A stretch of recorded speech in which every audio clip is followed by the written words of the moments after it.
Hello, everybody. Welcome to Quantum Witch Cafe and welcome to UAP Book Club. It's our second book club, and we are going to be talking about American Cosmic. We have some amazing guests, and I hope you all enjoy, and I'm excited for everybody in the chat. Thank you for joining. So I'm going to add Mr. Rendall first. Hello, Graeme. How are you? Hello, Pricilla. Good evening to you from the UK. Yeah. Oh, that's right. It's evening there. I keep forgetting. But thank you for joining me. You're welcome. And then I'm going to add Mr. Rockner next. Hello. How are you? I'm great. Thank you for having me. And this was actually Olaf's pick. He's the one that suggested this book. So thank you for suggesting it. It was on my list. Awesome. And then now I'm going to add Mr. Adams. Hey, Vinnie, how are you doing? Hello. I'm doing good. Thank you very much. Good to see you all. Good to see everybody too. And now I'm going to add Diana. She is the author of American Cosmic. And I think you guys all know that. So welcome, Diana. How are you? I'm doing well. Thanks so much for reading my book. Oh, we loved it. And we're ready for the next one already. So. No pressure. All right. So I usually like to start off by kind of asking everybody like what their big impression. See, I got to put my hands down. I'm over here slapping the microphone. What their big impression is. Like, what was like the biggest maybe aha moment while you were reading this book? There's many aha moments, but what is the one that kind of like punched you in the stomach a little? You know what I mean? Like, just like, oh. Yeah. There's someone who is in the chat named Sean and says, hey, am I chopped liver? I sent him a link. Sean, let me get you a link. I thought I sent it to you. I emailed it. Maybe I sent it to the wrong email. Well, Vinnie, if Vinnie or Graeme wants to start, so I can get Sean his link. Yeah, sure. The first knockout moment was a case of where he said, I'm going to. This person's an alien. Or that was it, and we're going to meet an alien. He's not from this world, or he's not human. That's and it was right. That was it, and it was Tyler D. And I was going, excuse me, Yes. and it was just okay. It went from there. So yeah. Yeah, I mean, I have to say, So my life is how I think of it now. I started this research in 2012. And I consider my life pre-2012, pre-UFO research, post-UFO research, completely different person, changed me completely. And I think it was a process that lasted about a year of, you talk about kind of the punch, of being completely shocked. And John Mack, I don't know if you've read his book yet, The Abduction, John Mack's book. You should read that because he's a Harvard researcher and he went through the same kind of thing. This was in the 90s, I think he wrote the book, or the 80s, I don't know. But so he went through this process where he didn't believe in this at all. And then at one point he recognized that it was happening and real, and these people were normal. So what happened to me was that the same kind of thing happened. I started the process just by doing kind of like a historical comparison of what I had discovered in my research in Catholic history, and then comparing it to kind of experiencers today and what they're experiencing. I thought it was going to be a pretty easy book. No problem, right? And then I started to meet meta experiencers. And these were people who were scientists who were studying experiencers and who were top level, like Stanford University, and this kind of thing. And people who worked for the space program and previously the shuttle program. And, these were people who were legitimate and doing this research. And I uncovered basically what I call a fight club, because they couldn't talk about it, what they were doing, but it was massive. And if you've never seen the movie, it's a hard movie to watch, but it's worth it because it talks about a lot of things that I started to experience. And one of them was this kind of underground club of people who are basically making giant changes to the infrastructure and fabric of our society, and we have no clue. That's it's funny. It's funny Go that ahead. you should mention that because I think it was in your book where you were talking about valet kind Yeah. of putting us in this position to have these kinds of telecommunications. I actually found the paper online that he wrote. Yeah, about that. It's pretty interesting. That was in the mid 70s. Yeah, he wrote that for I forget if it was DARPA or It's probably advanced for, yeah, research. yeah. His, One of the two. his 70s research, probably SRI, Stanford Research Institute. Yeah, it wasn't that one, but I'll have to send it to you or something. But yeah, it was very interesting. Yeah, it was fascinating. And I grew up in that area in Silicon Valley. In that, I went to grad school in that area, and I was one of the first kids to get internet and email and stuff like that. And I didn't understand what was happening at the time, but it was always something that I studied along with the studying of religion, was the change into the digital infrastructure. So when I started to read Jacques Vallée's work, I recognized that he did two things that first off, Passport to Magonia, which again, I don't know if you've read that book, but you do need to read that book. It's like the definitive UFO book. And he wrote it in 1968. Okay. And he's the first, and he did what I was doing. He used a lot of archival research to kind of show that this phenomena has been around historically as long as humans have.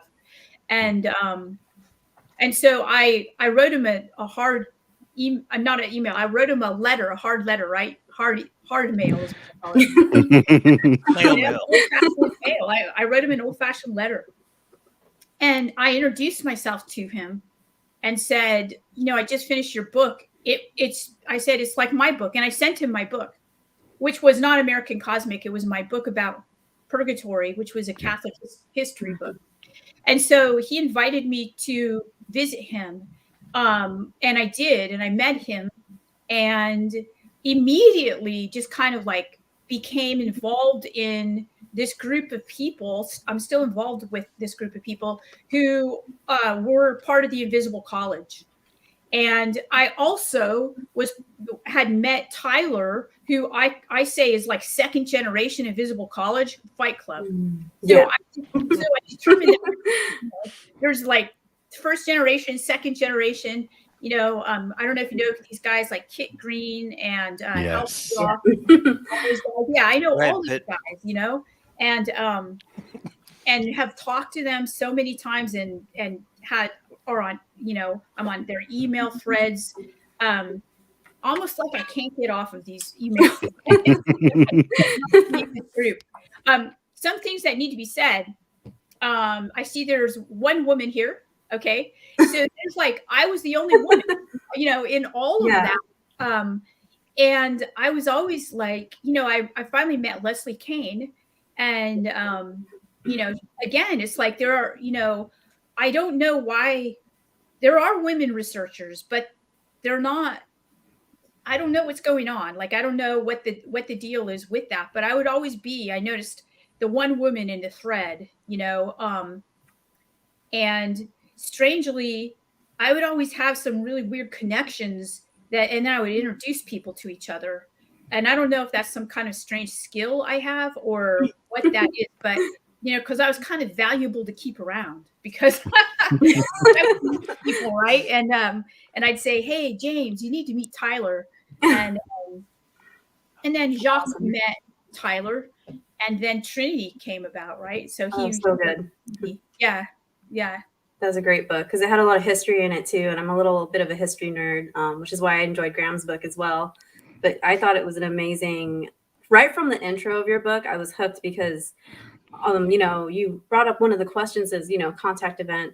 Is it religious or is it creating a religion? And the biggest, like, holy cow, I never thought of this before, was when you were comparing basically the world around us to a computer program or internet where we're putting things in and we're getting things out. Like that to me was insane because being like a spiritualist or a mystic, I do see a lot of people doing like the whole like manifesting, even when I grew up Catholic. So prayer like you're reciting these things over and over again, and you're putting it out there and you're putting it out there.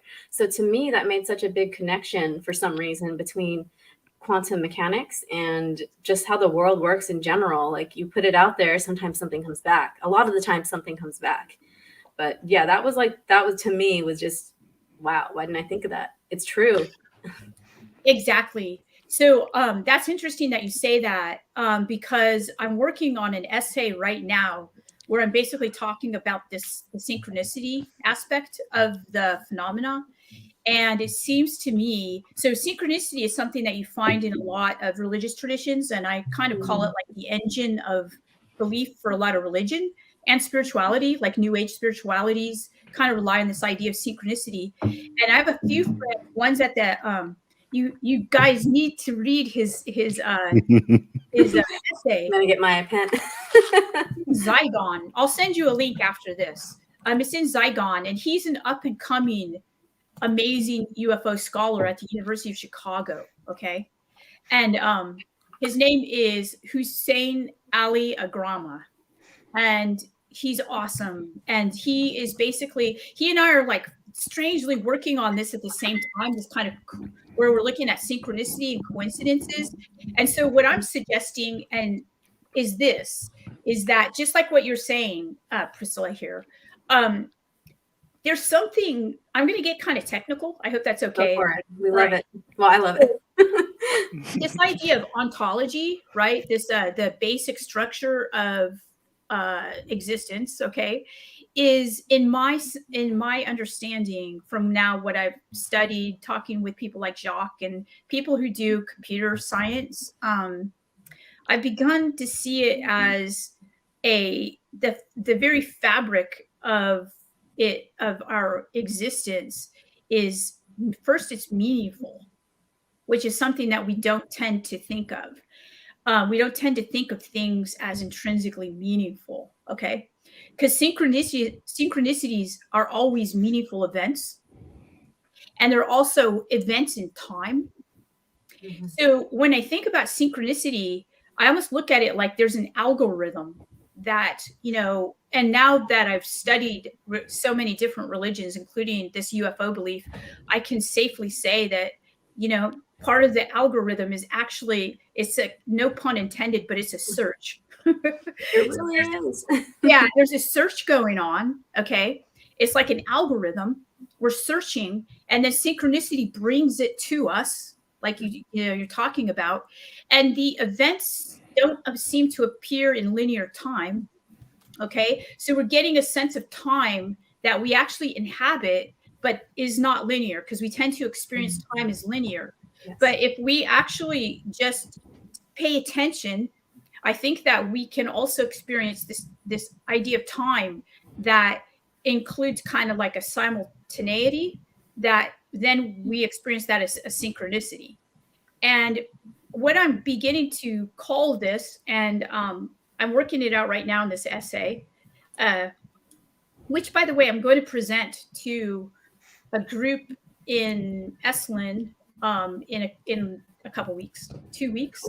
And it's the group includes those like the Invisible College people and Hussein, and so I'm kind of nervous about doing it, but by this time I'm just not nervous. I mean, I feel kind of nervous, but I'm thinking, you know what? I think I've done a bunch of work, and I think that I can safely say, but there's a lot of people who won't get it. And it's that the phenomena to me seems like a sentient algorithm.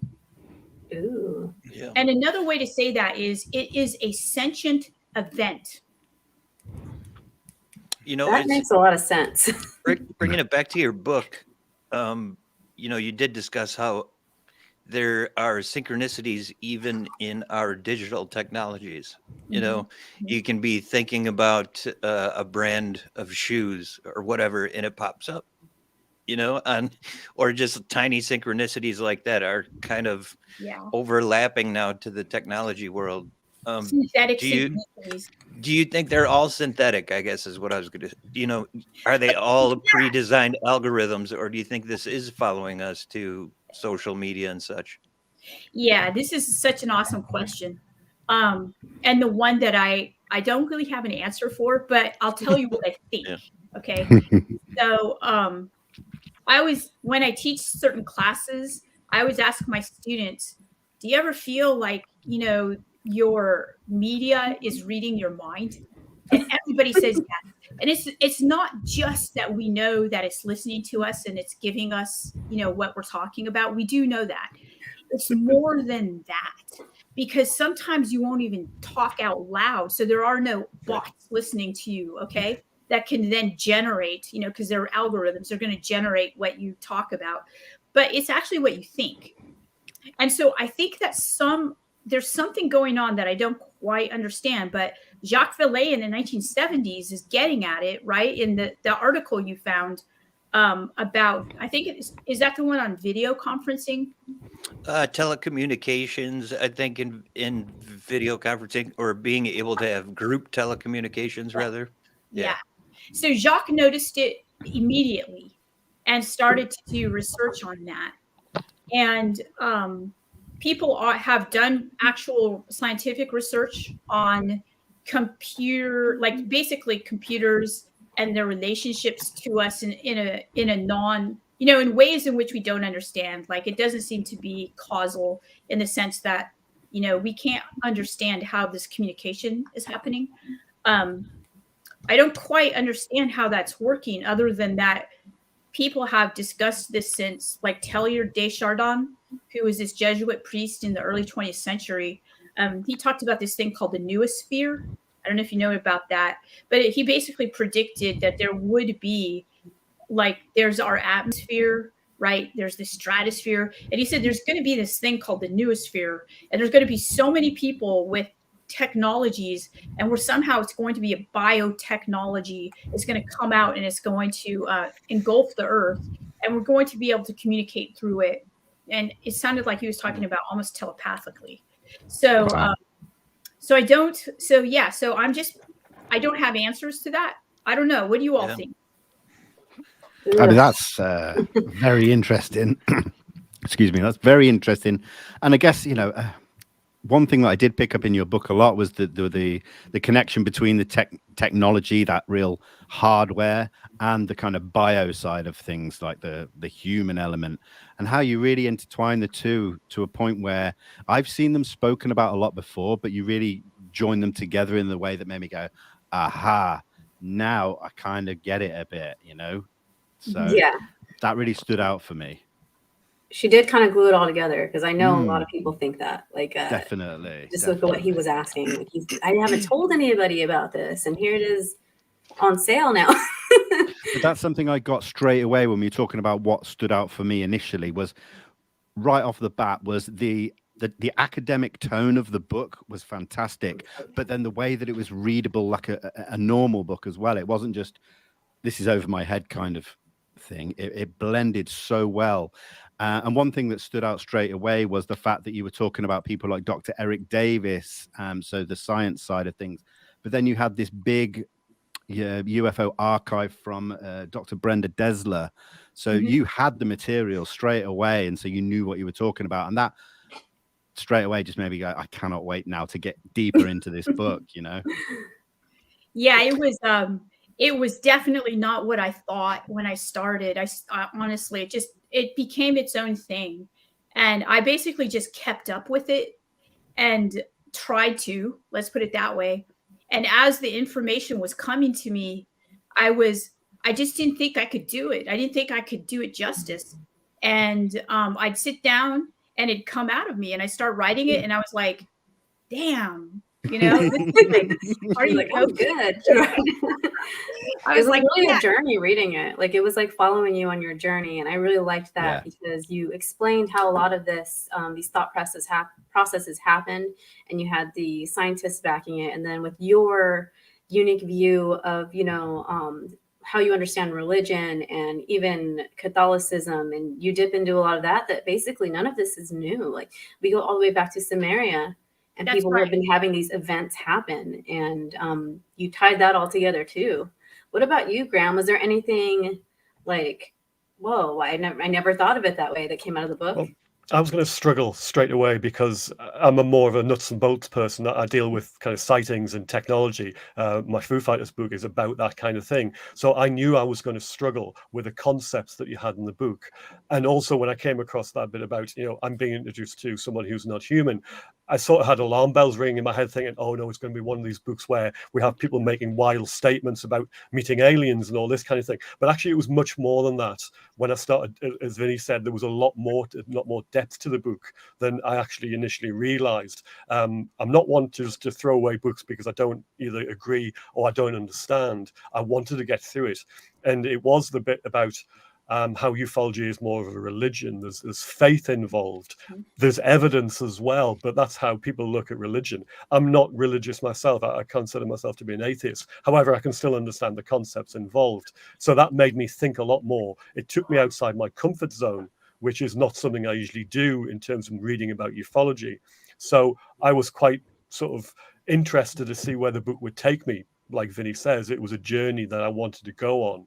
I thought the writing style was really good. It just enveloped you in this kind of mysticism as well as to what is actually was happening, and brought Valet in. And he's somebody who I read years ago when I was a teenager, but then I sort of not dropped, but if you know what I mean, I sort of I moved on from to the things I look at now. But that makes me think I need to go back and read his output because I'm missing something here. And this is a dimension that I don't understand fully, but I want to, because somehow, as you put it forward in your book, it's integrated with the nuts and bolts side of the thing, which I am interested in and I believe I know something about. So I need to make that connection. And your book opened the door for me for that. That's very interesting because Tyler said the same thing. And that's why he took me. Well, first, that's why he wanted to meet me, was because he was nuts and bolts, right? And then he's basically creating these biotechnologies. Yeah. And so he wanted to take me to New Mexico to actually see what he was doing, and that it was nuts and bolts too. He said, because I understood the consciousness part, right? And how, the people who developed the rocket technologies for the Russian and the American space programs were weird. They were engaged in some pretty weird rituals and rites. And so one of the things I discovered, and which I'm going to highlight more in the next book, is this idea that the people who are nuts and bolts are having some pretty paranormal experiences. So, James, he's like a top scientist, and he would, a lot of his, the ways in which he would get knowledge are completely not normal for scientists. He would, that's even the case with Tyler. So I guess what I was doing, and then I met Kary Mullis. I don't know if you know who Kary Mullis is, but he's the Nobel Prize winner in chemistry, who discovered the polymerase chain reaction, which is so fundamental to everything now, every kind of technology today, that production technology and industry. And he did this after he had some weird UFO experience, and he got his knowledge through some very strange altered states. And he's one of the most brilliant people I've ever met. And you can't just say stuff around him, because he will make you explain what you mean and have evidence for it. Which thankfully I was able to do, because he was terrifying actually when I first met him. And but what I found was that first he's passed away since the time when I was met him and was interviewing with him and everything. But yeah, today there's the Galileo Project, and a lot of my friends are on the Galileo Project, and a lot of people that I have a lot of acquaintances who are physicists and are just nuts and bolts. And so since that program is started, I get a lot of emails from people who are physicists or astronomers and basically say, I don't know what to make out of the weird experiences that I have related to this research. And so they ask me. And so I usually just point them in the direction of valet or something like that and say, this is the book to read, because I can't rewrite the same email, or just have a cut and paste kind of response. I listen to them and say this, because a lot of time they're actually, they're going through what I went through in 2012. They're going through shock. There's a good thing that Valet said, and you put it in the book, that the UFO phenomenon, and I'll quote, is a direct challenge to the arbitrary dichotomy between physical reality and spiritual reality. So you've got the nuts and bolts on one side and what I would generally call the kind of consciousness side on the other. But we do see them coming much, much more intertwined these days in the current climate of what's going on in the UFO community. So I think they really are starting to become one entity that we can connect pieces of the puzzle with, rather than you either look at this or you look at that. It's not that black and white anymore, in my opinion. I think you're right. Yeah. I was just going to say, like, how Doctor actually described it in her last video with Scott Brown, who is a dear friend of mine, actually, by the way. So, Great. and I had a couple of interviews with him and met him and got close to him before I even read your book, which is very interesting. So that was a synchronicity for me, big time. But you were mentioning how there's not just one of these things. So maybe there is just the nuts and bolts version, and maybe there is one that's just consciousness based, and maybe there is one that's both. I think there's at least what I gather from looking at this subject is that there could be a lot of different things going on. Maybe some just kind of show you what you want to see or what you're able to see. I don't know, but I think, the choices could be almost endless, especially considering we can't even see most of it. Yeah.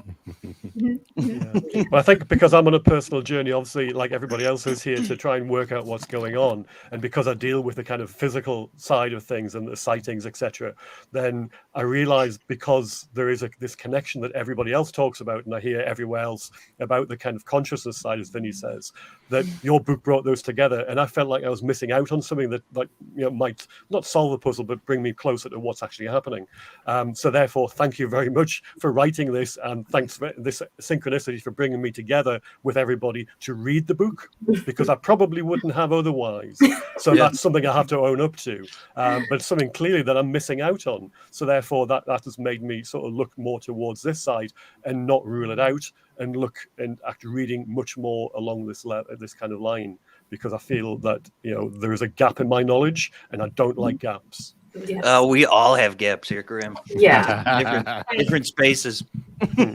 Yes. So we haven't heard from Olaf yet. You're the one that recommended the book. So at the end of every the hour, we always I take suggestions from the chat and from people on the panel, and we pull the next book out of the hat, because I like having everybody give their suggestions, because like Graeme said, sometimes I had this book on my list, but it kind of got lost in the list. You have this ongoing list of books you want to read.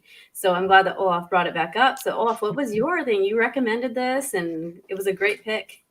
Oh, thank you. So I'm not sure how I came across it, but it just jumped out at me. I think someone mentioned it in an interview or something. Maybe something I can't remember exactly where it was, but I instantly bought it on Audible and just binged listen to it. And for me, it kind of bridged my two halves, like the spiritual side. I had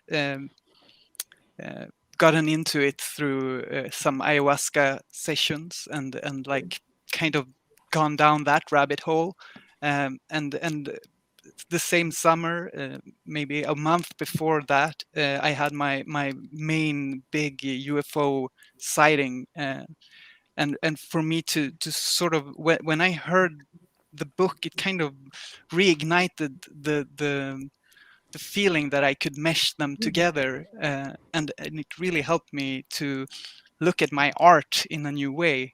Wow. I tried to paint a lot, and suddenly I could start taking the synchronicity more seriously.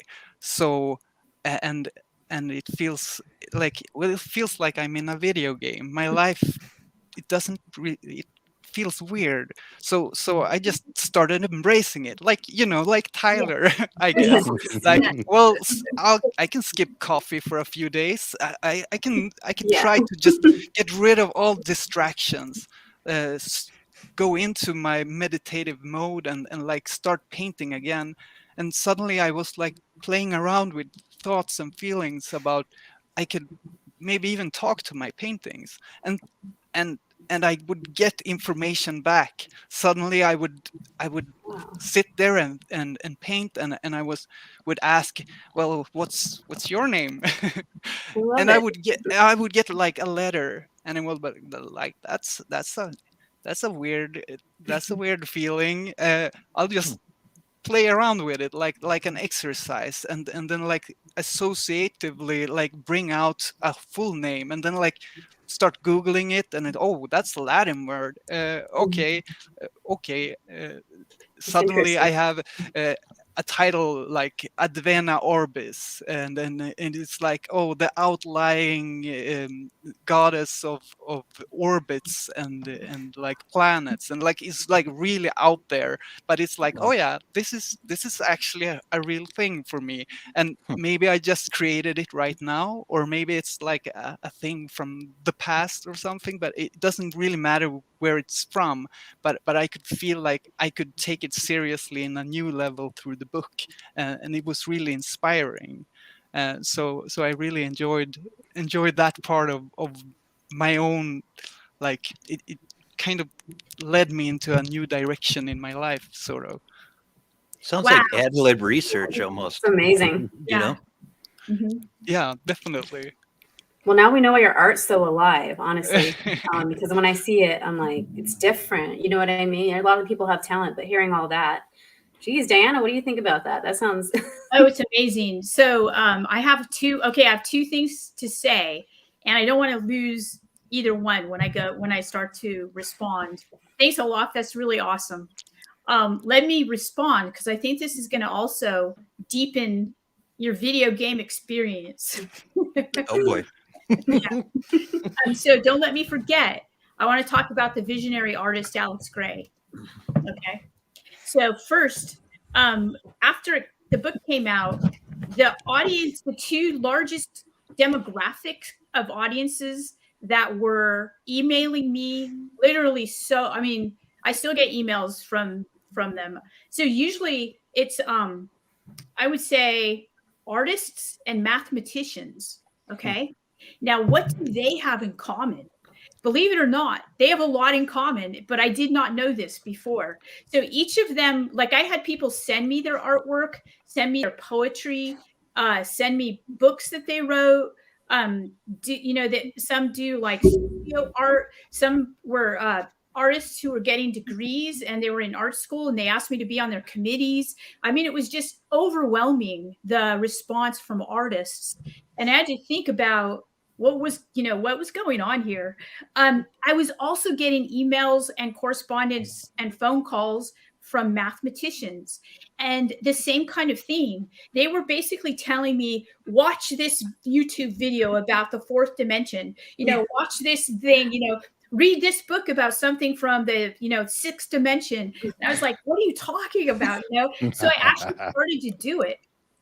And I realized that most likely, now this is going to maybe make the nuts and bolts folks upset, or maybe not upset, but a little bit, out of your comfort zone. Yes, I totally get out of your comfort zone. That's where I've been for the last 8 years. I want to get back comfortable. I want to go comfortable again. Okay. But it's not going on. It's not happening.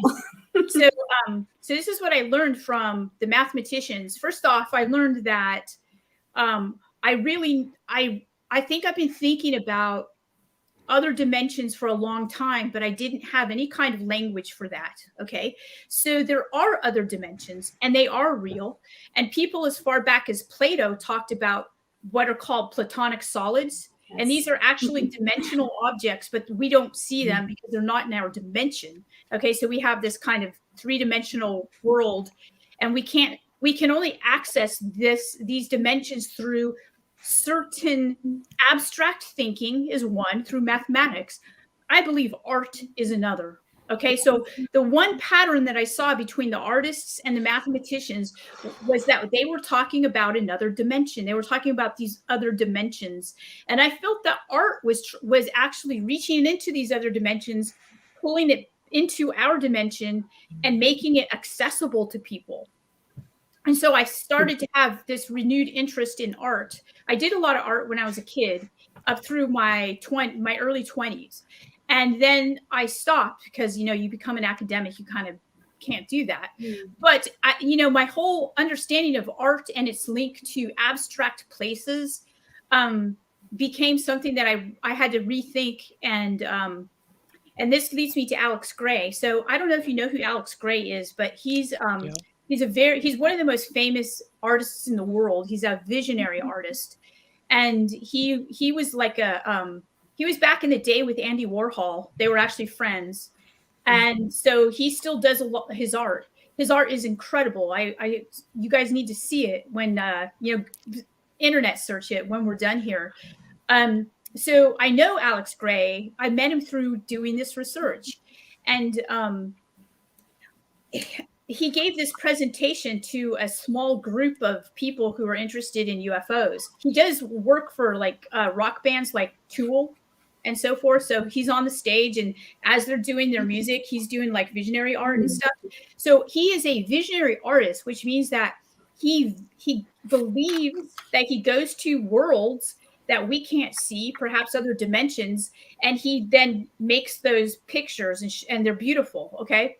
So what's really interesting is that this was one of the things that blew my mind in my research, and I was struck so much by his presentation. I literally couldn't talk afterwards. I was struck. What do you call it? Struck, unable to talk. So, yeah, I was. So his presentation, which he did with his wife, and I can't get her name right now. They did it together. And basically, it was basically part of it was that when he and his wife, they do ayahuasca and they do hallucinogens, they sit side by side and they have experiences, but they don't talk to one another. Then they each get up when they're done, and they draw and paint, and they basically paint the same thing.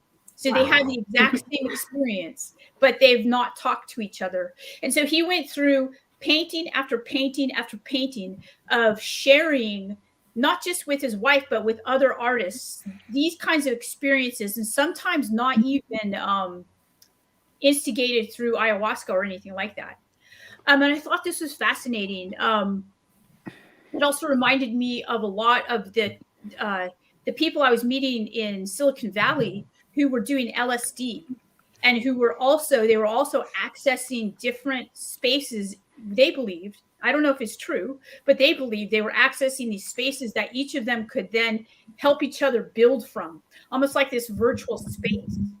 And so I started to understand more so our virtual worlds as these other kinds of event, like Zuckerberg is now talking about meta, right? The metaverse and that kind of thing. Well, it's been around, right? It's been around for a long time.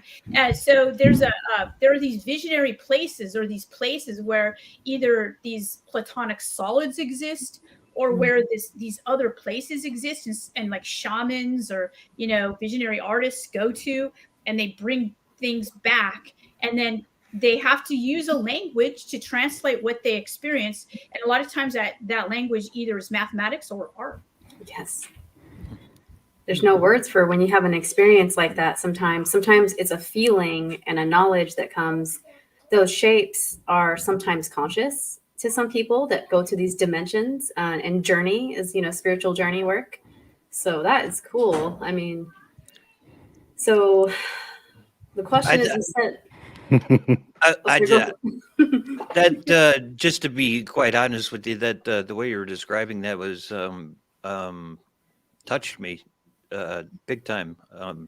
I've always been a singer-songwriter, and most of the time I don't even know where I'm grabbing my words or lyrics from.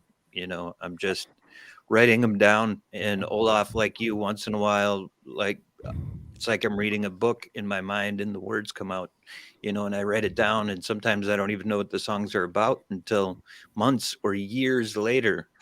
And something in my life has happened where it makes sense. Oh, that's must be what that's about or whatever. And yeah, I'm still figuring out how that works, but it's I just appreciate the way you described it because I thought that was really, really nice.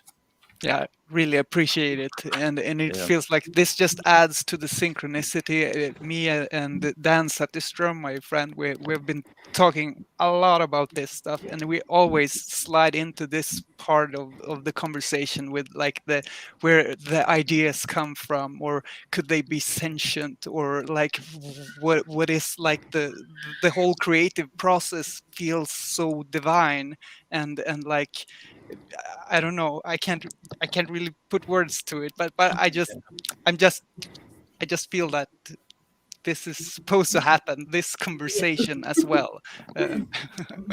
I'll give you a really good synchronicity, and it's goes back to our last book club.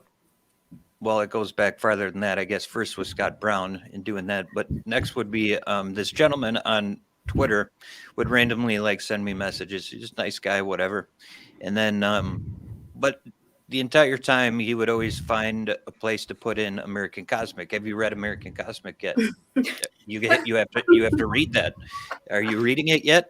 Who do you know? There's this Tyler in there. Do you know who do you think Tyler is? I'm like, I don't know. I didn't read it. And to be honest, you're getting a little pushy, and now I'm turned off. And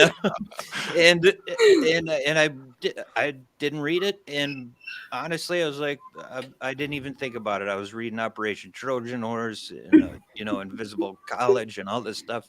But that I wasn't going to read it for whatever reason.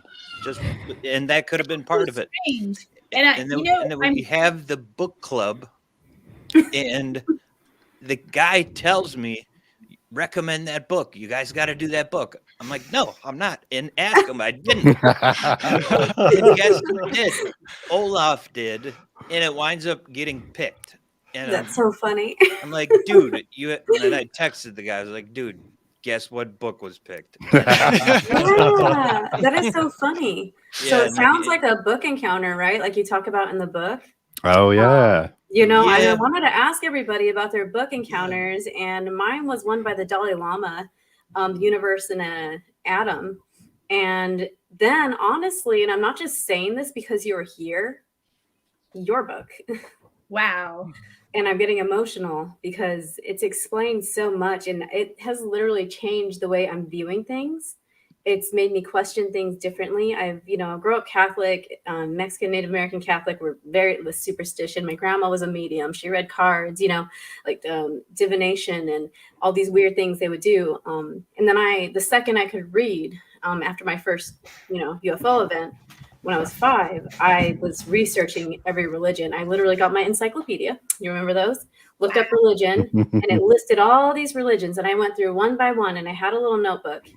But what blew my mind with all of this is events that we see around us. Like, it blew my mind when you said it might not be real, and we know it's not real, but our brain is so sensitive and just so literal at times that it keeps an event and it can turn into a memory. Yes. That to me was one of the things. Besides, your book touched me spiritually, and like just thinking about it, it's one of my second book encounters, for sure. It's the second one, and another one was Nietzsche, which I should not have been reading in 7th grade, but wow, you brought it. In 7th grade. Well, yeah, I had to go to a counselor. I was in Catholic school, so I was the weird kid checking out UFO books. I found Nietzsche at a yard sale, and I was like, my grandpa studied philosophy and a little bit in California. He was in San Francisco. He was talking about, Vietnam, San Francisco before the war. Like, he was a hippie.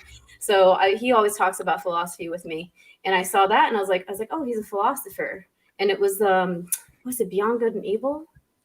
Wow. And my counselor's like, this is a really, you shouldn't be reading this book. And tell me what I should do. I ended up being a short woman, so now I'm not. But I've dabbled in Nietzsche, and he's so shocking, so it's funny that you brought that up too. So your book, like everybody here, tied so much together for me, and just the way you're explaining everything. Your book is like my newest book encounter. So Mine was before Roswell. before Graham? Roswell. UFOs before Roswell. Graeme Rendall. That's No, the $5 is in the post there, Sean.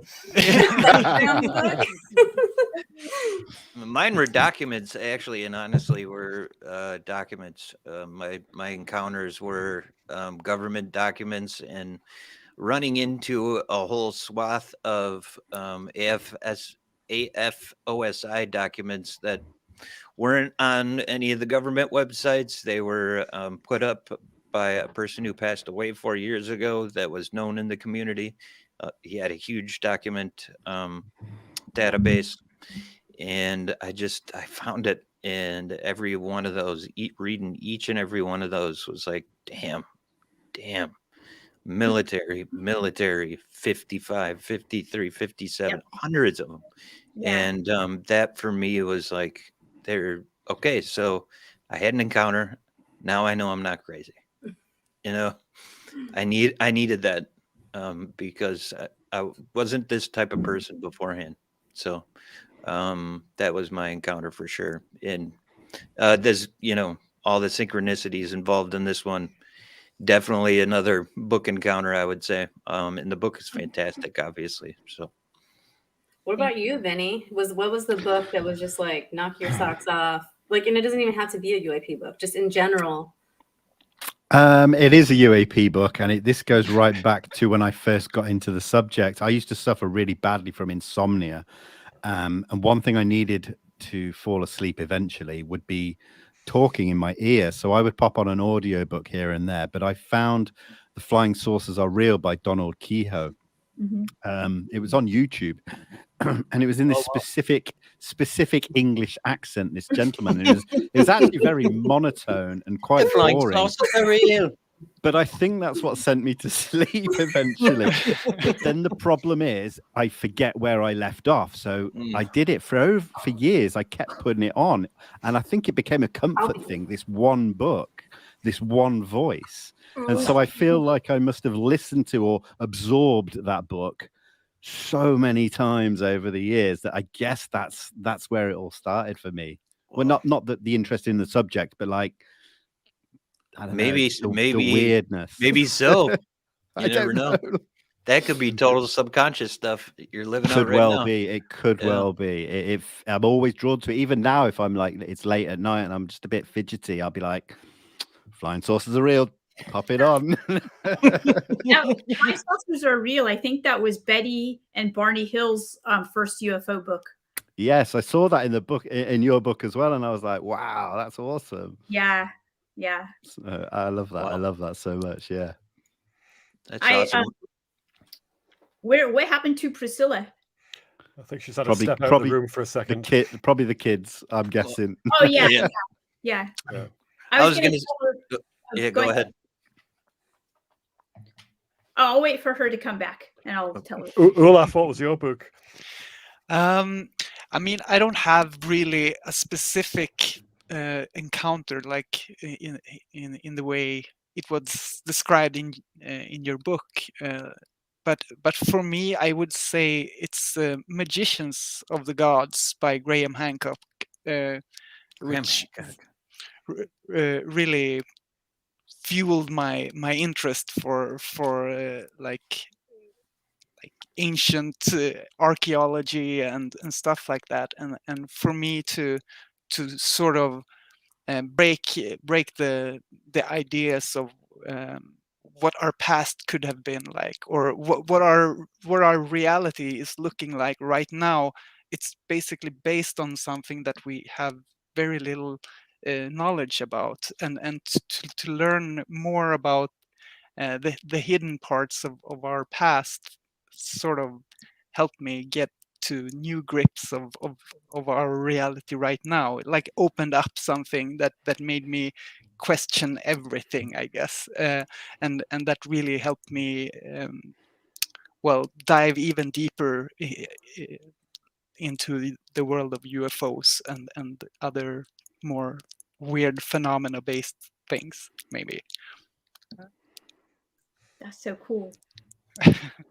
And that actually, when I read that book, it led me to I got to meet him a couple of years ago, and I attended like one of his lectures and got him to sign my book as well. So it really felt like an important step in my evolution, I guess.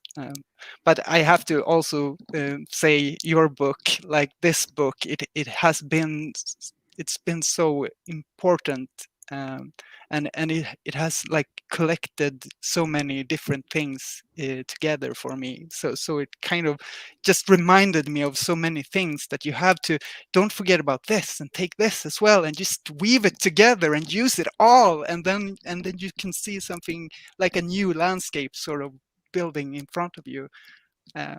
So thank you again for writing this book. It's That's good. amazing. Absolutely. Absolutely. Yeah. I'm so sorry, guys. I have the kids broke in, so I'm going to step away for one more minute. I will be right back. Thank you so much. I apologize. No Graeme, problem. what was yours? Was it above top secret?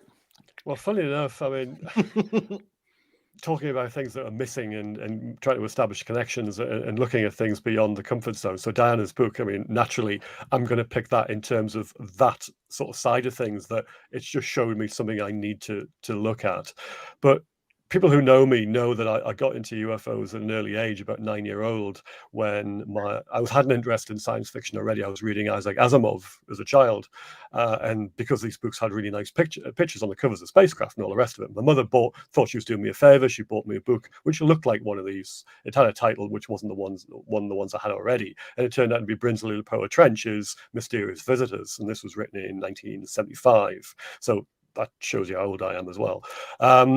But it wasn't so much the actual, all the information that was inside it. It was just the concepts that were involved that blew my mind. Here was me reading about things, about other cultures, about other civilizations, about time travel, about sort of strange encounters that just made up all this science fiction. But then here what it was in fact as well, or something that was purporting to be fact, and I was a bit of a sponge when it came to this kind of thing, and it was just, well, come on, it blurred the lines between fact and fiction, and for me that was a big thing, because I had everything that I was reading about in terms of books, which was categorized as fiction, and I had it in a neat little place, and then okay, this is not real, and everybody who knew me, that knew I was reading science fiction, oh yeah, Graeme, that's not real, that's all make believe, and I knew that, but here was a book that came along saying that aliens had landed back in biblical times, because he had a big thing about Ezekiel and the wheels within wheels and all this kind of thing, and he had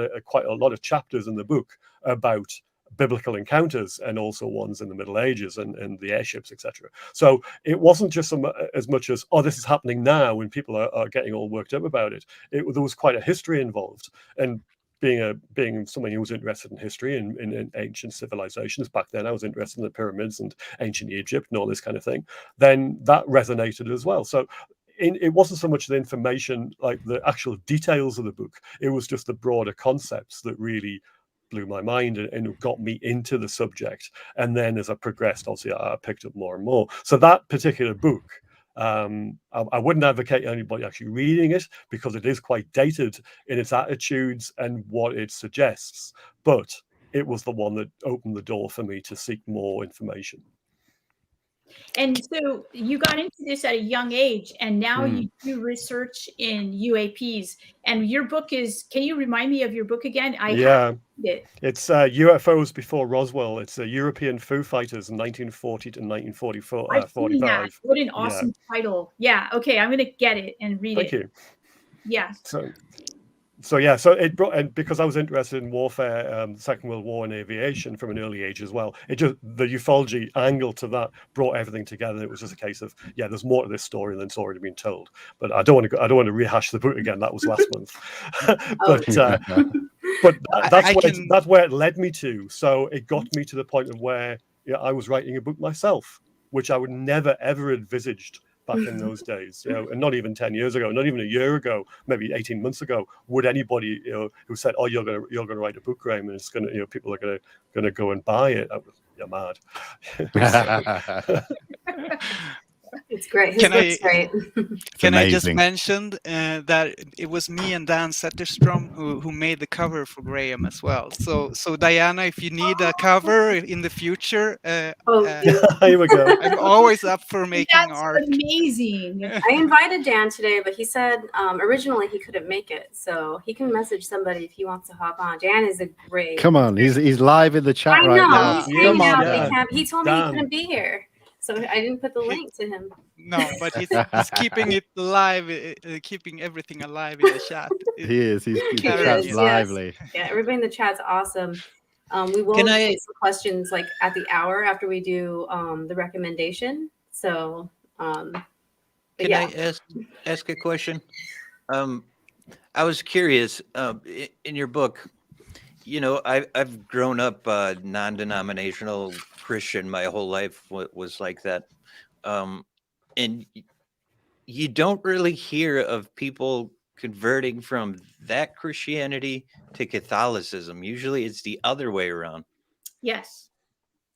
Was it simply the ritual based aspect of it, or was there something deeper than that got you into, to switch? What was the, I don't want to make it a religion talk, I guess. I was just really curious. You mean about Tyler? Yeah. Or no, that was you. No, You Tyler. Tyler. Oh, that was Tyler. Okay. Yeah. Tyler grew up Southern Baptist, and then at the end of the book has At the this Vatican, conversion yeah. experience to Catholicism. My mother is Jewish and my father was Irish Catholic, and we grew up with the rituals of Judaism, but the religion of Catholicism. So that's kind of, I guess I had to go to get a PhD to figure it all out, right? So, and in California, which has its own substrate of New Ageism, right? Oh, yeah. Yeah, so Tyler had this conversion experience, and I could not predict that happening at all. In fact, that was when I said this has got to be the strangest part of this very strange book. Was this scientist who grew up in the South and had no clue about Catholicism at all, and here we're at the Vatican. And we're meeting all of these people, and we're doing this research into a lot of these saints that are levitating. They're said to have been levitating and this and bilocating. And it turns out that one of the nuns had said she had bilocated to New Mexico, to the very place where we had gone at the beginning of the book. And I only figured it out when I was there. In the space. Did he admit to that? Because in the book, you're like, he wasn't going to answer the question. Did he ever admit to that being the same spot? No. But since then, ufologists are awesome researchers, right? So they've all said, we know that it was this spot, right? So they go back and they found out where I had a lot of people do a lot of things right after the book was published. I had people go to the Vatican archive and document because you have to sign in. They documented my signatures and stuff like that. Because I had a lot of people who didn't believe me. And now that the U.S. government has come out basically in June and with this report, that's changed so much. You wouldn't even believe it. Because before I'd be invited to do a talk at a university, and a lot of the people in the audience would say, this person doesn't exist. This couldn't possibly be the case. And well, it is the case. Oxford wouldn't they wouldn't let me.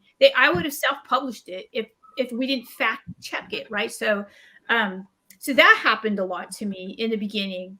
But yeah, so this whole thing about Tyler, it was weirder than actually in the book as well, because if you're familiar with the Catholic faith, there's this idea of the presence, right? So the presence of the sacred, the presence of God's presence in this wafer called the Eucharist.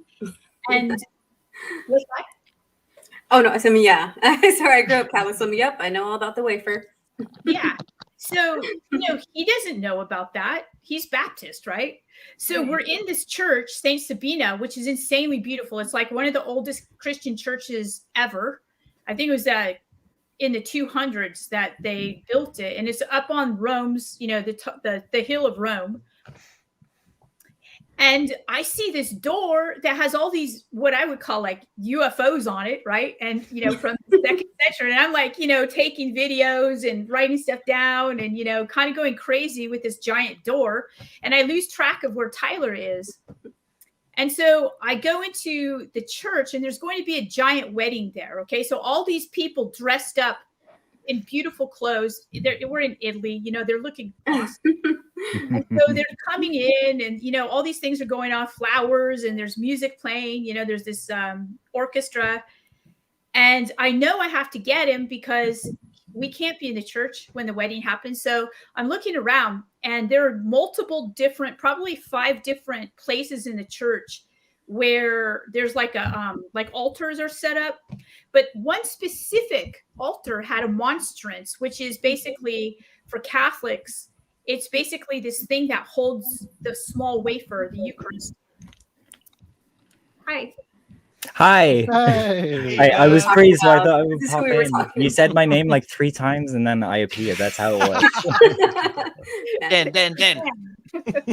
It's been a pleasure listening to you guys so far. Really, really fascinating. Like Olaf said, I collaborated with him on the Foo Fighters artwork, which you can see just up behind me. And yeah, it was incredible to kind of mind meld, and we're pretty convinced we're entangled now. We can finish each other's sentences almost. I can't wait to read it. I've seen it because I love the title, and if you have a good title, the book has got to be good, right? So I've seen it, and I said, "Oh, got to read that book," but I never knew I'd meet the authors before. That works both ways. Bilocation to me was an interesting concept because it wasn't something I'd really come across too much beforehand, and it appears to me it was almost like remote viewing in reverse. So you actually go to the place rather than the information comes to you. That it was an amazing concept. It was really amazing. I mean, to read the actual text, and I mean, part of the reason, I was sent there by a billionaire who was very interested. He's a Catholic billionaire. He's very interested in identifying, like, if this stuff was real, if this stuff. And I brought Tyler for the space aspect, because Tyler wanted to assess this stuff as well. Okay. We got a lot of fascinating data too about this stuff, about the nuts and bolts aspects of it, like metals that are in the earth where so-called craft can be seen. And also the meridians and stuff. So we got a lot of like technical data out of that came about through just synchronicity. I mean, like I said, it was so strange for me to be in the space archive. And then I just went like that, like this, Maria was at the sacred spot in New Mexico. And Tyler's face just kind of went like, whoa. And I said, that's it. And he didn't say anything. He wouldn't, and I was like, it's it. Wow. So he had that powerful experience, right? You walked into him on the church and he was basically having this big moment, like this big, like, I don't even know, like, I've heard it called so many different things, and I'm sure you have a big name for that shift that happens for somebody when they sense the divine and accept it. Yes, that's what happened to him. He was on his knees, and we had a translator who also was driving us around that, and this person was with me, and we saw him. We didn't want to go up to him because he was crying, and so, but he did not understand that he was on his knees in front of the Eucharist, literally. And I couldn't believe it because I knew of his ignorance. I knew that he did not know what was going on. And I could tell it was a completely legitimate experience that he was having. I didn't expect it. The woman next to me, the translator, she couldn't believe what was going on either, but she didn't understand the significance of it. She was like, how are we going to get him out? So of all the places he could have gone in that church, why did he use that? That's what I always ask myself. And then a year later, he was invited to attend a special mass. I think I mentioned this in the book. You did, yes. Yeah, on Ash Wednesday, with the Pope in that church. I mean, that was just so weird. I mean, I'm sorry, that was a great way. Like, I didn't know how the book was going to end, but that's the last chapter, right? I believe. Yes. Just seeing his experience, because a lot of us have had experiences like that, but for it to happen to him, this, he was such a character and he was so sure of everything, and for him to be touched so beautifully like that. Yeah. And he mentioned the Holy Spirit later on, and that is definitely like a presence. Even being, I wouldn't consider myself like Catholic or Christian right now. I'm kind of witchy. I have not on a coven or anything, but just those divine presences will make themselves known. And I have experienced the Holy Spirit, and it will break you down, and it takes you to a place. It's almost like superliminal space, like you're just somewhere else at the moment. But you're right, going up to that, he was drawn to that area. That is insane. And like you said, he would not know that that represents the body of Christ. There were so many things he didn't know that I told him. And that's when I recognized that it was actually quite remarkable, miraculous. I don't know what you call it, but we did a mass in St. Peter's with the father. I call him Father McDonald. And we're the only non-religious people there. I'm not a nun. He's not a monk or a priest, right? And so we stuck out like sore thumbs, but we were with this guy who could take us anywhere. And so he took us to, I know I've got it right because my editor made us fact check it, but I forgot which Pope it was, his incorruptible body, right?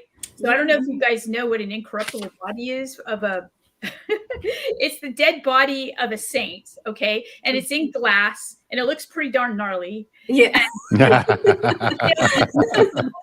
up, so Tyler's had no clue what was going on. Like we were having a mass. We had kind of like a fight before that because I can't even remember why, but I had some things to do, and he wanted to kind of do something else, like a sightseeing thing. And I was like, we're not here to do that. And so we kind of did, because when you're traveling with somebody, that it brings out the worst in the, fight. We were fighting about something, not serious, because I don't have serious fights with people, right? But it was that, we were kind of annoyed at each other. And then, the father took us to this mass that he was going to do. He was doing it for us, and he was doing it over the incorruptible body of this dead Pope. And I'm like, wow. Tyler has no clue. He doesn't even know that it's this awesome thing that we're in St. Peter's Cathedral having. Right. So he's, he's Mr. Awesome, right? He's Mr. He had quite the presence there from what you were writing. Like he name dropped himself, and you said there was in his credentials, and there was an applause, and they introduced you as, oh, she's a professor. Oh, yeah, it was crazy. Well, So, he has some kind of magical thing going on. I don't know what it is, but yeah. So we were there, and then I think it was even maybe when we got back to the States, maybe weeks later, when he asked me to he had a lot of pictures because he's all outfitted with photo, he can take all kinds of, I don't know how he does it. He's like James Bond, but so he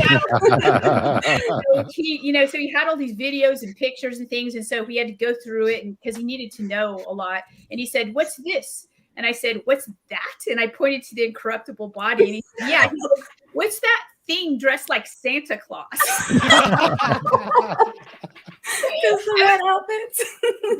That's a dead body of a pope. And he's Southern, so this is what he said. He said, "Do what?" That's a Southern thing to say. And I was you're like, hey, I wrote a whole book on purgatory. You're not leaving ever. Yeah. There's another one I want to tell you about Tyler because it's funny.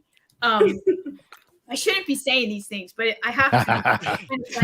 So, Tyler's then in this process of conversion after we get back from, the Vatican. And I tell him, he's like, so what's next? And I said, you're going to have a full confession with the Father McDonald. And he goes, what's that? And I said, you're going to basically have to tell him every bad thing you've ever done. And again, he says this Southern thing. He's like, do what? Yeah, you're going to have to tell him every bad thing you've ever done. You've got to get it off. If you're going to convert, you have to actually convert clean. And so he didn't like that. And so, but a couple of days later, he called me back and he said, I've got it figured out. I know how I'm going to do this. And I was like, okay, what are you going to do? And he said, it's basically a briefing. An intelligence briefing. I can't imagine sitting down a priest and be like, click, here's my slideshow of all these horrible things that I've done. I made a presentation, Father. Some of us need a presentation, but that is just hilarious. It was like he had to conceive of it in his framework, and he'd have briefings, right? Which are not fun to go through. I've been through one. And basically, this person who's a security person for a 3-letter agency basically sits down and gets all the information out of you, and they're not nice about doing it. And so, they scare you. They say, if you do this, this is going to happen. I mean, so basically, he had to reconceive it. Oh, it's because you can't lie. No. There are now things that are way upscaled lie detector tests, right? That look at your eye movements and stuff. And they use those when they brief people now. And so he couldn't lie. There's nothing Tyler did that he could lie about ever to the security people. He had to tell everything. And so, or else he'd lose his position. And so he just he rethought of what this confession was going to be. And he thought of it as a briefing. It's so funny. That's pretty funny. Wow. If anybody's ever been to confession, this adds to the humor. Like, I just can't imagine sitting down, mean old Father Greg for a briefing from Catholic school. Yeah. I went to Catholic secondary school, so it's weird to think of that in hindsight as 6 years of briefings. That was so funny. Yeah, they do make you go. So I think we've reached a really good stopping point. We are just over the hour by 11 minutes. Something almost 12, but I wanted to take a break. If anybody needs a break, if somebody has to go, if you guys want to hang out longer, we can do that, but you can decide after we do our little book recommendation. So if you have a book to recommend in the chat, go ahead and put it in now, and then I'm going to go around and get everybody's recommendation. So we're recommending a UAP, your favorite UAP book, or what you want to read next month. So maybe something that you want to reread, or that you feel like you want to read, it's been on your list, kind of thing. So let's start with Graeme. What's your book? Oh, right, okay. So this comes under 2 different titles, this book, and the other title is quite famous. This one isn't. It was reprinted, and people didn't like the second one, but this is the only copy I've managed to get. So it's actually called Clear Intent, but that's what it got repackaged as. And there we go. So it's Lawrence Fawcett, Barry J. Greenwood. They're both fairly well. Certainly Barry Greenwood, certainly a well-known name, and that's what you can get it under as well. But Clear Intent is the name of the book. Really, that's just some kind of I don't know why the publishers decided to repackage it and rename it, and it didn't go down well. But it's what's inside the book that's more important, and it's basically just like tracking kind of the cover up, the use of documents to try and find out where the government have effectively lied about the situation. So that's the one I recommend. Clear Intent. Okay, Clear Intent. I wrote down both names just in case. Thank you. So Olaf, you had the winning pick last time, and everybody won, and because it was a great book. But what is your pick for this month? I wanted to pick. I didn't. It was a hard one for me, but I started to listen to the Ross Coulthard book. So In Plain Sight, yes. So Great I book. think we could probably get him on, right? I hope so. That's what I said. Yes. You guys recommend, if your book gets picked, since you're all more famous than me, I'm like this little baby YouTube channel, Stay at Home Mom. We can get Ross. We can so get if your book gets picked and it's somebody I can't get, I might be like, hey buddy, can you help me out? Because I don't know anybody. All right, and then Sean, what is your pick? I'm gonna stick with Operation Trojan Horse. Okay. Yeah, because I think that is a great book for a lot of the stuff going on right now. I believe, as far as the trickster aspect of things. All right, and then Nice. we'll go to Diana. What book should we all read next month? Oh, and she's going to join us, right? She has an open invitation now. Probably. She's gonna get the link, just like Olaf and Dan. I'm like, you guys are Yeah. always everybody that's like here is always welcome. What have you read the Passport to Magonia? I think that it's on my list and I have not read it. Nope. Vinny's read Then it. I would suggest that one. Why don't we just do that? No. Or John Thank you, Mack's book, Abduction. Ooh. Oh, that's a one, yeah. With, Passport gotta to the choose Cosmos one. is pretty We'll good. put them both in because we're You've gonna gotta- take more from the more the better. Because Yeah. last time I think it was just a few people, and so the Yeah. other one was Abduction. Okay. yeah, John Mack's Abduction. Both good choices. Yeah, I've read that one, but I'll reread it because it's been a minute. All right, Mr. Adams. I am going with Jacques Vallée as well, but I'm going with Dimensions. Ooh. I've not read it yet. I've literally Dimensions? got a stack of about 15 books next to me. I have. Yet to read. So yeah, Dimensions, Do you have Apple? a case book of alien contact. Do I have what? Sorry. Do you have Apple Podcasts? Or, Yes. Vinny, you can type in his name in Dimensions, and there's like an interview from the 80s or whatever with him talking about Wow. that book. Yeah. Yeah, you Man. should check it out. It's pretty cool. So yeah, Mr. Valet as well for me. Thank you very Nice. much. Okay, so Valet's got 2 in there. And I've been dying to read more of his stuff. So, and Dan, I know you have a great recommendation in there. I'm gonna go for Ingo Swan's Penetration. It's one that's been on my Wow. pile for a while, and it looks. I don't know. It's what I haven't felt ready to read it yet, and I know it's gonna come to me when it's meant to. And so I'm just gonna keep pouring it out there until it gets picked from the hat, and then I know it's time. Great. That's how this works. It's basically like you can be a little selfish and be like, well, I have been wanting to read that, and now I have an incentive, which is going to be my pick is going to be Extraterrestrial by Avi Loeb because I've been wanting to read it. Oh, nice. Ooh. And he's I want to get him before he writes another book because I feel like once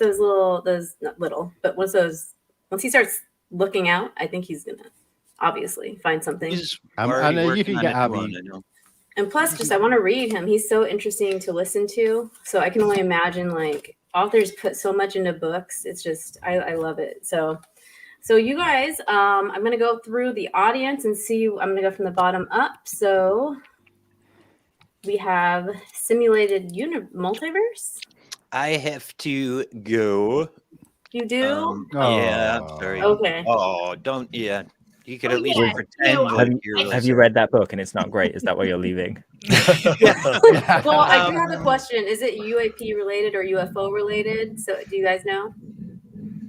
Is what's the question? Simulated Universe by Riz Verk. Away Soul, is it? Oh, that will be Oh, Riz to Verk. do with the simulation hypothesis, where Yeah, Riz yeah. works in kind I of think that that area. plays in. I'm open to sciencey things that would definitely play in because that definitely, definitely plays fits into. in. Yeah. Okay. So we got Simulated Multiverse. I'm going for a bathroom break. Sean, love you, bro. Yeah, I'll Bye- see you bye, over in Sean. the other room. Sean. Vinny. Bye, Sean. Thank you so much, Bye, Doctor, John. for doing this. Hope I get the chance to talk to you more. You're awesome. So thanks, everybody. Thank you for Thanks. coming. Bye. Bye. So- And then we have the next one is. Oh, sorry. Oh no, I should probably go too because I had we have my daughter has some friends over for dinner. So Oh wow. Okay. Yeah. No. Thank you so much for joining us. thank you for asking me. I will message you with the next book that gets picked, for sure, and definitely look forward to hearing more about the book you're working on at some point. And everybody, if you haven't read this, she's about to go, so read it. Get sticky notes so you don't ruin your book and put little ears in it and writing it. But thank you so much for coming, Diana. We appreciate you and your work, and we can't wait to read more. Yeah, I'll be back and I'll I'll be have read the Foo Fighter book, Graeme's book, and Oh yeah, we'll have to have a Foo Fighter part 2. Yeah. Yeah. definitely. Okay. Diana, we have spoken Good to on meet you. email. I'd love you to join me on my channel sometime. Of course, absolutely. Thank you so much. And I will see you in a few weeks, Diana, as part of That's that right, UFO that's right, podcast yeah. when we All speak right, to you. UFO And podcast. I'm looking forward to that immensely. I've been biting my tongue with questions today because I'm just going to write them down for you. We'll give away your good questions. All right, take care, everyone. Take care. Thank Bye, you. Diana. Thank you. Thank you so much. All right, so Hey, you that's guys can kind of like hang out. Oh, I'm gonna get lovely other lady. people's suggestions to make Yeah, it let's do that. fair. I ran to the bathroom, and then when she said she was going, because I've still got my AirPods in, I had to run back. Oh no, don't tell me you like. Okay, well go potty. So we got The Believer Go by potty. Ralph Blumenthal. Good manners, though, you know. Yeah, very I good. could have done a very different way. All right, Vinny, I'm you need horrible. a bottle. You need a bottle and a tube. The F-16 pilots call them piddle packs. I've had, you guys are lucky. You can just do that anywhere. I'm just saying it because I know he'll hear it. He's got his AirPods in. Yeah, he's was- also not muted, and he is Oh, no. the voice from the AirPods, so we can hear everything. Sorry. Oh that my a tap gosh, we're running? gonna hear. Let's time it. I know guys like to take super long potty breaks. He's spilling something on the floor, I He's think. pouring some coffee. Yeah. More wine. Oh, dear. Okay. Okay, so we have this one. We have a lot of people with suggestions, which is great because One day, We can we all fly? Can we all fly to the UFO same myth, place conspiracy realities. and do this around a table, please? That'd be lovely. Absolutely, contact in the desert, guys. I'm already telling my husband that's where Would we're be doing so our family good. vacation. I'm like, the kids have to go to their first UFO convention in Joshua Tree. He's like, I thought you hated the desert. I'm like, well, I want to meet my friends in real life, so contact in the desert. Yeah, You I'm guys. definitely joining for that. Me and Dan, we're coming for that as well. I was in contact to design their T-shirts for the concert in the Contact in the Desert. Yeah, that's Really? right. Didn't pan out with the digital version this time, but they were having the virtual thing. We want to go there, obviously, so we'll postpone it until later. So I think I got everybody from the chat. Sorry, Red Panda. She had to go, so we didn't get into an hour or two. But maybe you can send Vinny this question since he's working on getting her on his show. Do Yeah, the same to Andy as well. Fire them over because we will speak to Vinny generally, and we'll make sure we're trying not to double up and things like that, so we can get the most out of both our time with Diana. All right. Absolutely. I have one more. So we have Graham Hancock, Fingerprints of the Gods from Neil. I'm trying to write fast, but so I can read it because I have. Take your time. It's cool. We're just hanging out. I don't have like the girl, like girl cute handwriting. So, Firestorm. I do realize when Lou brings out his book, we're going to have to pick it anyway, and then we can just get him on the channel. That's going to be like the honorary book, and I feel like everybody here knows him except for Everyone will just you pick guys it. That month, everybody will just pick the book, so it gets picked anyway. All right, so we're going to pick, guys, UAP hat with this awesome cool patch hat. from somebody. Ooh, look at Nice. that. Shiny, shiny. Woohoo. Hey, one flew out. Does that mean I it's know it? the guy that makes them. Oh, really? I hear he's not very Oh, nice. Sean's not Shade- here. Look shade what it. that. He's all right. Just don't go to Butlins with him. Look what flew out, guys. That's a private joke. Sorry, guys. It certainly was. Inside jokes. I mean, Do it another sounds inside worse joke, you're than gonna it have to is. explain it. It sounds worse than it is. Basically, I went to Butlins with a bunch of guys that were kind of acquaintances in school and not so much friends. And I disappeared midnight and just got up to hijinks. And they found me. Well, I'm told this. I don't remember this. I basically got a tree from outside and brought it into the living room and decorated it with glow sticks that I found off people who were out raving. And they came in to me, just sat with a cup of tea and admiring my work. And yeah, I it was very love drunk. it. Amazing. It explains a lot. That's all I can say. Yeah, I mean, when the chips are down, I go create stuff. That's what I do. That's the You're an spirit. artist. All right, so one flew out while I was shaking it. Does That's that got to be count? the one. Ooh, That's the that's one. the Gotta be the one. one. Okay. Yeah, that's All the right, one. Sean's gonna miss it. Operation Trojan Horse. Yeah. Whoa. So very we're gonna learn a lot. nice. Nice. There we go. Wait, Diana was enthusiastic about that one, right? Yeah, she was. Yeah. Yeah, I'm yeah. enthusiastic about that. So So when, yeah. when she goes on your guys' shows, you're just gonna have to sweet talk her about coming back to talk about that book. Hey, like from an audience perspective, like I was watching you guys for the full time. We're only here for a bit. This was a fantastic show. Like, Oh, bravo, glad guys. it Aw, came. so This sweet. is the UFO book club. Oh, Also- I think it is. I think it is. It's like a nerdy thing to want to have. But I've always wanted to be part. Like I always go to these book clubs, and it's like, not to be mean, guys, but like lame books that you don't learn anything from. I have to learn something, or it has to be really good sci-fi, like The Expanse. Like that book collection's great. Or Dune. Oh, I didn't know I could recommend The Expanse. That changes things. I am open to reading like fun books on the side. So I always read a UAP book, and then I read like my little spiritual books. Like last time it was about poison plants and how to use them. So Cool. watch out. It's gonna no, it's actually using them for entheogenic purposes, because a lot of poison plants are actually great teachers when you're in Journey. So I read a spiritual book, I read my UFO book, but my husband has the first Expanse book because we saw the series, and he's like, I have to read the book now. And I'm all about some sci-fi. So if you do have good sci-fi, let me know, because I need to get stocking stuffers for him. So What's the one there? The three thingy majiggy. The 3-body problem. is that one? Yeah. Yeah. Oh, it's too far over there. There you go. Great. Yeah, Lou recommended that one Okay, as well. awesome. But it's a great book. Yeah, so we can have like a side list going for things that aren't UAP. But Pricilla, you also have the foundation. Speaking of Asimov, Asimov. Oh, yeah. Great book. Anything Asimov. and Foundation, awesome second series. foundation, I think we Foundation have and that one. Empire. Oh, that Yeah, I but remember when that Diana from when I was- was 9 and 10-year-old.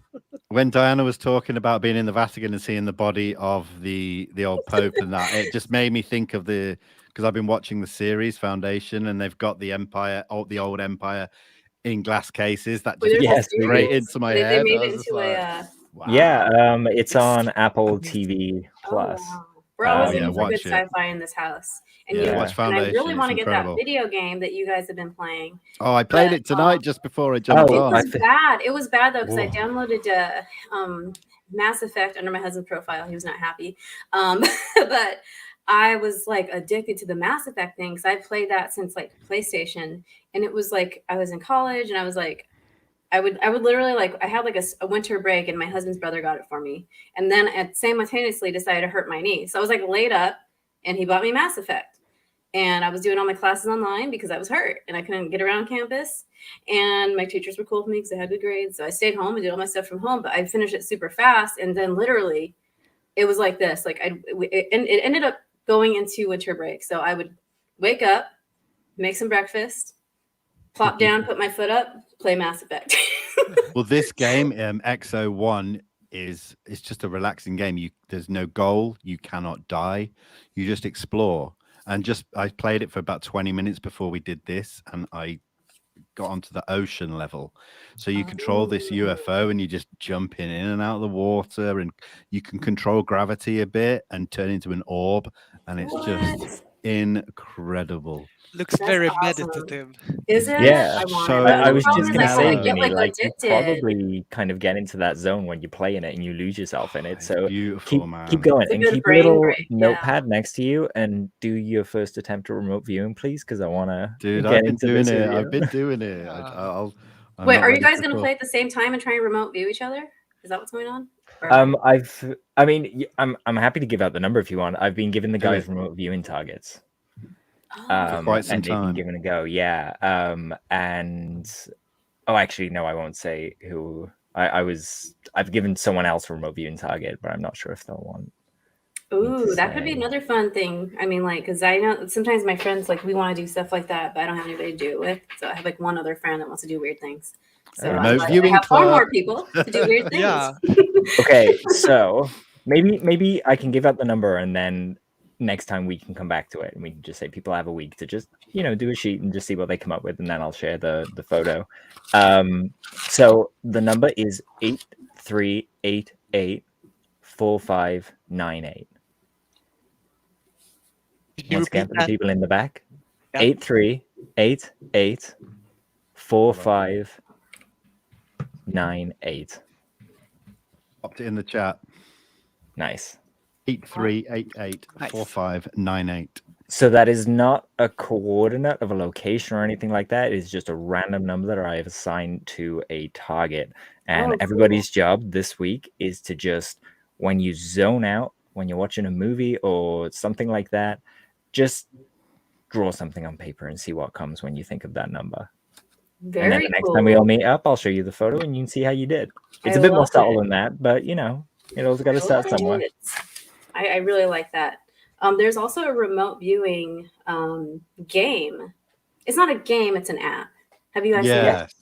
So it's kind of funny because I was like, I think I overthink the colors, but my 2-year-old walked up and was just like, I like that one. I want that one. And they were like coming up and I was like, babies are weird. Babies are creepy. You're right. It's totally, you overthink it. And like with that app, because there's one where you choose 4 colors and then there's another one where you choose, it gives you 4 photos of locations, but you've got to kind of zero them down. It says, is it natural or man-made? And it kind of does it that way. That's cool. But yeah, the colors one, I get much better scores when I just go as fast as I can. Yes, you're not thinking. Yeah, and it's crazy, like better than a coin toss, and it's just consistent. And I'm just like, what the hell is this? Yeah, he was getting all happy because it makes like a high-pitched sound, and that's supposed to start training your brain, basically. Yeah, that's right. It's almost like if you meditate with like a certain essential oil or in a certain place, when you walk into that place where that sound's playing or that oil is or that crystal, whatever you're working with, you like automatically are able to get into like the liminal spaces. For sure. Easier, but you're doing it super fast with, like you said, just go, go, go. And now we're talking about remote viewing, guys. Yeah, sorry, we kind of. Awesome. No, I'm about it. Like I talk about. I mean, I don't have anybody to talk to besides you guys, and then my Wednesday nights with Artemis and whoever comes on in between. So this is good. I like it. Yeah. So well, we can keep practicing until we all eventually get to read Ingo Swan's Penetration, and then we'll all be masters. Perfect. Yeah, that's a good plan. I'm actually going to write down everybody's picks from here too, and just keep like a running list too, because I feel like everybody had great suggestions. So we are at 1.5 hours now. If there's anything else anybody wants to talk about, go ahead and talk about it. If not, then you're all dismissed. Do you mind if I say about the raffle? Oh yeah, if you guys, let's do that. If anybody has anything going on, talk about it. So at the moment, I'm running a raffle. It's going up until Christmas Day, basically. Closes Christmas Eve. But we're raising money for St. Jude's Children's Research Hospital and for Humane Society International, working with children and animals to, very important facets of life here on Earth. But yeah, we're raising money for them. We're up to £2,200 at the moment, which is incredible. The prize of the raffle for the random draw is signed Lou Elizondo poster, the Truth poster that I designed. He signed that when we met him in London, and it's awesome. And then the person who donates the highest amount gets an actual personal thank you call from Lou himself, which is incredible. As Andy likes to say, it's one of those priceless prizes that in this case money can buy. So go.rallyup.com/truth. Tell your friends. I'll add it to the description too, that way people can just go look at it and we'll post it and everything. We'll be adding some more prizes as well from the community. There's one from Ulof that we'll be adding. But yeah, basically, even if you've entered already, you will be entered into those. I think prizes. it's that one, actually. Is it that one? I think it's that one. Oh. The one covered in the corner there? That's just... I think it's... that one. For everyone asking about the video game, I have posted in the YouTube chat. It's not coming up on the chat on StreamYard. So yeah, I don't see it. That's strange, but it's coming up on YouTube. So post the link? Yeah, I posted the link on YouTube. It's not. It might not. Yeah, some chats they don't show links. Okay, so it won't show. Everyone just Google XO1 EXO and then 1ONE. It's on Steam. I think it's available on Xbox and stuff like that because a lot of you seem not to on PlayStation, sadly. XO1. Check it out. It's like £13 on Steam. It's so cool. Are you a Yeah, PlayStation it's so guy? cheap and fun, Vinny, and I don't access it because I can't because my platform doesn't, and I use Macs. Gosh. So our PlayStation got water poured on it by Oh, a no. 4-year-old. It's sitting in a bag of rice forever now because we haven't even tried to work it again. Is it okay to put 4-year-olds in bags of rice? Only when they're really bad. You know, you want to preserve the freshness of the 4-year-old. So I love that you went with that. You're my people, Priscilla. sorry, guys. I didn't really put them in. The people were like, "Oh, she's a witch and she puts her son in rice." You guys need to be worried about me. Like, you saw how they picked a lot to get down here, guys. Yeah. What? I mean, I probably didn't Learning. go all the way, but that's why I had to leave. I was like, nope. A little hand was like, Aw. so that's super cool. Go enter the raffle. That's a lot of great prizes. And if Olaf's adding to it, it's like, it's just getting better and better. I'm pretty sure that I entered, but I'm going to do it again just in case. If you haven't entered that, it's for a great cause. Dan and Olaf are always doing great things for very selfless things. So thank you guys for doing that. Vinny, what do you have coming up next? What have I got next? Oh, wow. Let me just check my schedule. I've got quite a bit coming up. One thing I wanted to state is James Ian Doley has just announced Contact Week, December 12th through 19th. Is another one of his kind of things where a lot of people in the community are now going to be focusing on the contact aspect of the phenomenon. With that in particular, I've got a couple of things coming up on YouTube. A big one I've got is Melinda Leslie is going to be talking about her experiences with a presentation on my channel. Other than that, I've got Jay King from the Experiencer Group is coming on my show. Oh, nice. I've got Super nice dude. later on this week, I've actually got Omar Lara, who was on the USS Nimitz back in 2004 and witnessed something very strange. So that's coming up this week. I've got loads of other stuff. I'm not going to plug them all, but follow me and you'll see. Yeah, I have this. I'm pretty sure I have your link tree too. I have to thank add you. Dan's and I'll add the drawing link too. Oh, we should say, Vinny, Andy and I are on Vinny's channel on Tuesday. Oh God, how could I forget? This Tuesday, that's the next thing. And, no, I forgot as well. But yeah, we're going to be on Vinny's channel this Tuesday, and it's actually the very first interview that Andy and I have done together. I realized earlier today, so I was like, that's going to be fun. Sorry, Dan. Do you realize, Dan, that your guys' podcast was the first UFO like obviously it's called UFO podcast, but when I started looking for like a podcast that wasn't other like paranormal but just UFO, I couldn't find one. And then your guys came up, obviously, because I searched UFO. So I could never tell you that I didn't think I'd ever, because I hear you, kind of like co-hosting. I never thought that I'd be talking to you like in person, because that's my go-to. It still is my go-to, like running errands. UFO podcast is on. And it's kind of funny. I have a funny story about podcasts because Vinny, I don't know if it's the last one you uploaded with Lou about the 5 pillars. Yeah. But my husband gets in the car and he thought he was listening to NPR. And he's like, listen, your podcast That's a glowing review. came on Spotify automatically when he got in the car because we share a Spotify. And I think that's the last one of yours that I listened to on Spotify. So he's like listening to it. He's like, oh, this is pretty cool. He's like, yeah, it was some British guy talking. And I was like, I thought it was like British NPR. And then he's like, then that Lou Elizondo guy came on that you always talk about. So he's like, but I liked it. So he liked that. It was kind of funny because he got insulted. So we forgot pulling him to the UFO side. Nice. That's cool. That's awesome. We'll see you guys on Vinny's channel. And then, Graeme, do you have anything going on? Anything coming up? Any articles? I know you've written some recently. Are you? I've just had a couple of things put in the debrief, so people can check those out if they like. Actually, I'd really just like people to support Olaf's artwork and Vinny and Dan's show. Well, Andy's show, but obviously Dan's such a big part of it. So I'm the guy in the chair. Yeah, that guy. That's. I'd really just like people to support their work. That's all I'd like to say.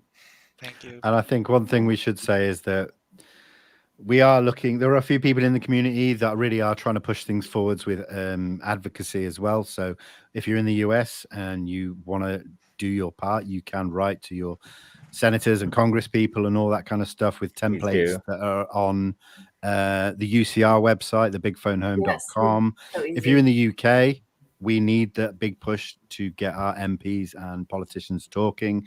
If you go to uapmedia.uk, there are templates there for you to contact your representatives over here in the UK. For me personally, I think it's a big issue. You know, if you want to get involved, please get involved. Your voice does count. Yes, and a lot of people are kind of like, oh, well, we're focusing on the wrong thing. Like, why? Well, it takes it's the pillar, right? It takes a little bit of everything. Like, what I want more people to start pushing it. So if these people need their government to acknowledge it, then to believe, then I'm all about it. And if it takes Demi Lovato making a show to get people on board, I'm about it. Because people that are meant to fall off will fall off. And it's not going to hurt having more people pushing towards the same goal, even if they don't like each other. Yeah, and, we're on the same team, right? Yeah, and it's just it takes if I like, a lot of people are like, well, I didn't need the government. Well, neither did I. I've had like crazy experiences. I don't need it, but it's a morality thing at this point. And it's been a morality thing. They have lied. Accountability as well. Exactly. They need to be held accountable, like around the world. The governments around the world and their agencies within need to be held accountable. They cannot lie for so long and just keep doing it, because we all have, you know, like, we have the future generation we have to look out for. Sure. Like you mentioned that your daughter, like, this is one of the reasons you're doing it. 100%. Like, I look at my kids and I'm like, they're already being taught like history. He's already being taught like the whole like Thanksgiving here for me is kind of like touchy subject. My dad's side's Native American. Yes, it's to get together, be thankful, but they're already teaching him the Pilgrims and the Indians sat down, and I'm like, do I have to have like an alternate history class for this kid already? He's 4. So but the same thing with UFOs. Like, think about this generation is going to grow up just talking about UFOs, because he'll be like looking at the sky and be like, is that a UFO? Like, yeah, oh my God, it's a plane. Yeah, absolutely. But that's a big part for me, is the education right now, and looking to the next generations, because there are people in the community that say that we here today will never know the answer to this. We will go to our graves with it as a mystery. But I want to make sure that my nephew gets to find out. Yes. You know, I want him to have a goddamn hoverboard. You know, like plant the tree under and which a real the one, not one of those weird never ones that sit. explodes when you charge it. Yeah, no, the good ones. The good ones. Yeah, for sure. Because even if you don't have kids, like, you still, you know, you still have to think about the future, and that's the mistake that we've made as humans over and over again. Only thinking in this present moment, and resources especially and stuff like that. We're taking everything, and people really don't care about the future in some cases, because they're not going to be here and they don't have a faith. Maybe they don't think they're going to reincarnate or whatever, you know, like some people that have that reincarnation thing might do a little bit more, but yeah, it's definitely important to get more people to advocate for disclosure, something small. Like, I didn't understand that I was advocating by just sharing posts. Like, when I first started in the scene, like sharing Vinnie's posts, you know what I mean? And other people's posts in the community, that counts, because people, like, you have your friend group that might be following you that doesn't follow Vinnie or Dan or Olaf or Graeme, and they follow you, and they see something by you, and then they're turned on to their pages and more resources, and they have like resources from there. It's like a big, beautiful like tree that keeps growing. So I think I think a big thing is spread positivity about the subject, whether it be you advocating for government disclosure, whether you be advocating for experiences or witnesses to UFO events, doesn't matter, across the board. You don't have to pick a side. No, and whichever aspect you come from, push it in a positive manner, so that people feel comfortable pushing a positive message. Then that conversation will just expand naturally by itself. But any negativity that creeps in will cut the conversation, in my opinion. Yes, you know, that's one thing I learned from Andreas Freeman on Twitter. He's just like, just zero tolerance, just cut them, because it's only a matter of time before you get trolled on, you know, Twitter. Yeah. Me and my provocative pictures, you know. That was like a nightmare. I was like, I didn't do anything. I'm minding my own damn business. I messaged Vinnie. I was like, oh my God, what do I do? Hey, if you're drawing in the trolls, you're doing something right. Right. Yeah. It was like, and then I get into big sister mode. I'm like, they're picking on Artemis too. It was like, but yeah, guys, do what you can. Stay positive. Don't engage in any like drama, because even if you even if you're trying to like smooth out the drama, there's a good chance that somebody's made up their mind. And I've seen it happen so many times already, and I haven't even been here in the scene very long, talking to people. So yes, that's all I had to say. What about you, Olaf? You have anything cool coming up? I know that you've been painting more, which is freaking awesome. It's been fun seeing that.